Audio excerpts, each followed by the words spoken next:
ఎక్కడి నుంచి వచ్చావు అన్న? నా కంచరపాల నుంచి వచ్చాను. ఎందుకు వచ్చావు ఇక్కడికి? జగన్ నుంచి చూడడానికి వచ్చాను. ఎందుకన్నా జగన్ అన్న అంత అభిమానం? నేను ఇదివరకు 5 years వర్క్ చేశాను వాలంటీర్ కూడా. అప్పుడప్పుడు కూడా నాకు కలిసే అవకాశం రాలేదు. ఇప్పుడు ఎలాగో హాస్పిటల్కి వస్తున్నాను తెలిసింది.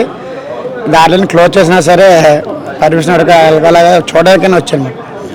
వాలంటీర్ అంటున్నారు, మీకు అప్పుడు గత కూటమి ప్రభుత్వం 10,000 చేస్తానని చెప్పి మీకు వాలంటీర్ ఉద్యోగాలు ఫలితంగా ఉంచుతా అన్నారుగా, ఈ రోజు ఉంచారా? లేదు సార్, తీస్తారు. అసలు అన్న మాట ప్రకారం అయితే అసలు ఏం జరగలేదు కూడా. కూటమి ప్రభుత్వం అనుకున్న విధంగా ఏది కూడా మాకు అప్పుడున్న ప్రభుత్వం ఇప్పుడు చాలా తేడా ఉంది. అప్పుడు జగన్ గారు ఏం మాట ఇచ్చినా సరే దానికి అనుకూలంగా ఉండేది. ఇప్పుడు అసలు అదేమి లేదు. గతంలో చంద్రబాబు నాయుడు గారు ఎలక్షన్ ముందు ఎన్నో హామీలు ఇచ్చారు. వాలంటీర్లకు 10,000 ఇస్తానని కూడా చెప్పారు, రెగ్యులర్ చేస్తానని కూడా చెప్పారు.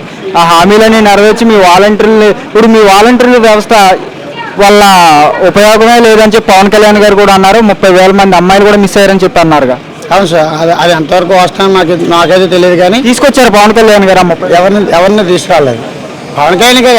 అసలు మన చంద్రబాబు గారికి ఎవరు తీసుకురాలేదు. అందరూ మాటల పరంగా అన్నలే. కానీ గతంలో జగన్మోహన్ రెడ్డి గారి పరిపాలన ఎలా ఉంది, ఇప్పుడు చంద్రబాబు నాయుడు గారి పరిపాలన ఎలా ఉంది? అప్పుడు జగన్ ప్రభుత్వంలో పరిపాలన అంటే అనుకున్న మాట ఏదైనా అంటే దాన్ని అనకూడదు, 1-2 రోజులు లేట్ అయినా సరే అయిపోయింది సార్. ఇప్పుడు అటువంటిదే లేదు. అన్న మాటకి చూస్తున్న పనికి తేడా లేదు అసలు. జగన్ గారు వస్తారంటావన్నా ఇంకా రారంటావా? తప్పకుండా సార్, జగన్ అన్న ఇప్పుడు మళ్ళీ నెక్స్ట్ సీఎం. మరి పవన్ కళ్యాణ్ గారు రానివ్వం, మేము 30,000 కలిసే ఉంటాం అంటున్నారు. అలాగే ఎవరికి వాళ్ళు అనుకోండి. అలాగే అప్పుడు ఫస్ట్లో కూడా కేంద్ర సార్ కూడా వచ్చేది. అలాగే ఎప్పటికి వేయాలని వాళ్ళు ఎవరైనా చెప్పలేము. ఇప్పుడు ఆడ ప్రభుత్వం చూస్తున్నాం కదా సార్, ఫ్రీ బస్సులు అంటున్నారు. ఎక్కడ ఎవరికి యూజ్ అవుతుంది అంతేనా? అలాగా అనుకునే అన్నీ ఏవి కూడా సకాలంగా నవ్వట్లేదు కదా. పెన్షన్లు టయానికి ఇస్తున్నారన్న? పెన్షన్ అదొక్కటి మరో జరుగుతుంది సార్. పెన్షన్ టైంకి వస్తున్నాయి సార్, అంతే, ఇంకేం లేదు. ఇప్పుడు ప్రజలకు ఏం కావాల్సి వచ్చినా అప్పట్లో వాలంటీర్ తీసుకొచ్చేవాడు, ఇప్పుడు ఎక్కడికి వెళ్తున్నారు? ప్రభుత్వ హాస్పిటల్ చుట్టూ తిరుగుతున్నారు.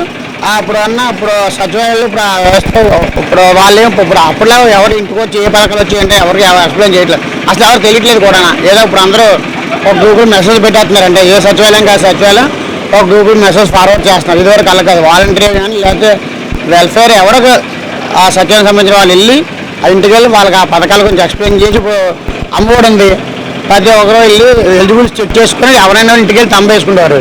ఇప్పుడు ఎలిజిబిలిటీ పెట్టేసాం, కావాలని తీసుకుంటే అట్లా లేదు అన్నట్టుగా ఉంటుంది.